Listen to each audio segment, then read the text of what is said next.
So you select the stereo settings, go right up here, and you choose right up here where it says active noise reduction. Hello everyone, welcome back to the channel. It's been about a month since we took delivery of our new 2024 Model X.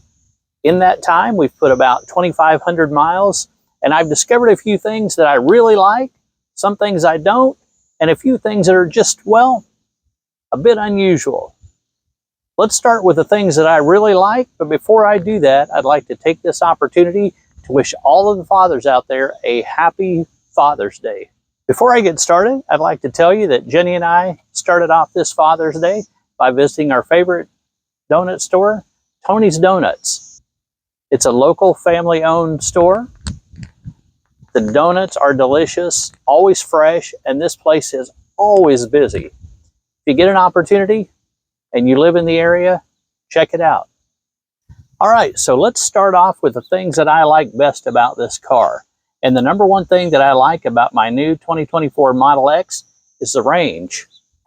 My 2021 Model Y Performance had a battery size of 78 kilowatts, usable 75, with a rated range of 279 miles.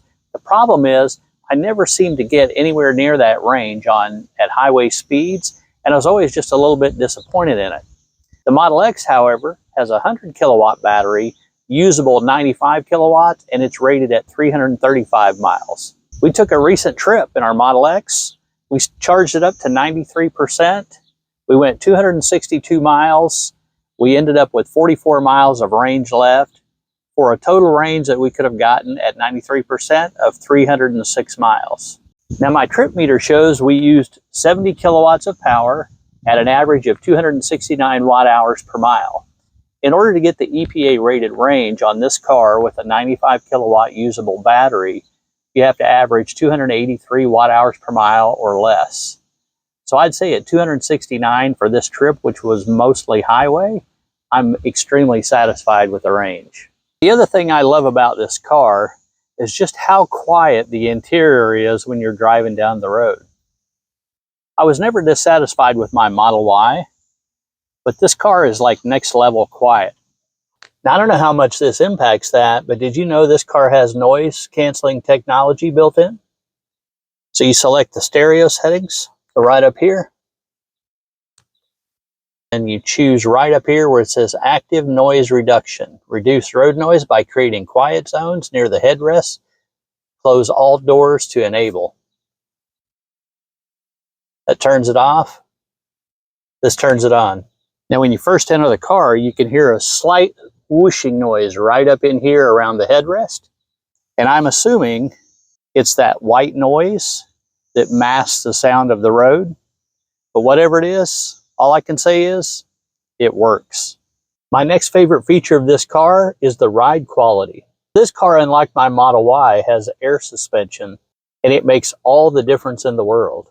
To set it, you choose the little car, choose suspension, decide the ride height that you want to set it at. I run mine at low, but for maximum range, you can set it to very low. For a little bit softer ride, you can set it to medium.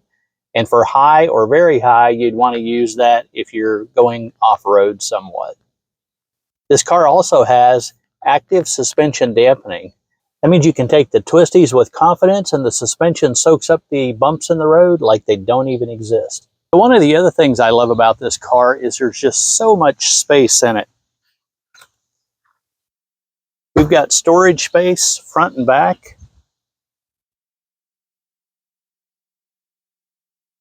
Ample leg room inside.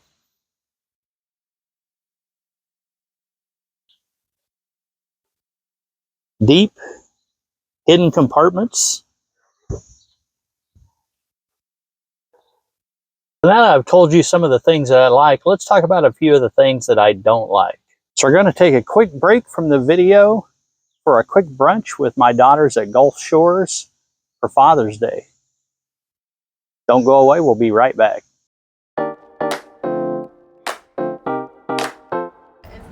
And there comes the other one. I was. Every vlog. It's more of like a mine. Okay, we are filming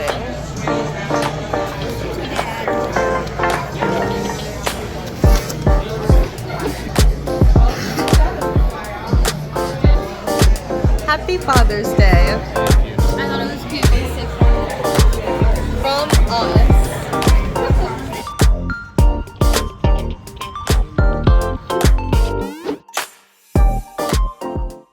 Number one, the blinkers. I can't get used to not having the stock and having to look over here to find the buttons. Love the fact that it shows you up on the screen what's beside you when you choose the blinker. But I hate the fact that I have to take my eyes off the road to find the button. Elon, bring back the stocks. Same for the shifter. Works fine, a little bit less of a hassle, but I prefer the stock. Next, how about these sun visors?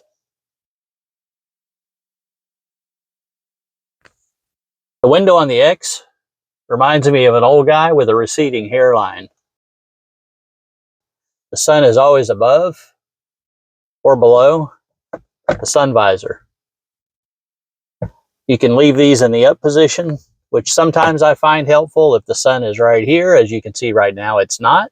Or you can put it down here. Either way, those things are near useless. Invest in a good pair of sunglasses. And last on the list of things that I just don't care for that much, Teslas are known for their erratic automatic wipers. They're either going way too fast or they don't start up at all in the middle of a rainstorm. What more can I say? I'm not even going to give you a demonstration of those. Everyone that's been in a Tesla knows how funky the wipers are. Tesla, do better. So now let's talk about something that's just a little bit unusual. How about these doors? Do you know there's like 4 or 5 different ways you can open the door on this car? Let me show you a few of those. So to open the front door, you press here in the middle of the button, and the door opens part of the way up for you. You swing it open the rest of the way. But did you know you can close it the same way? Watch this.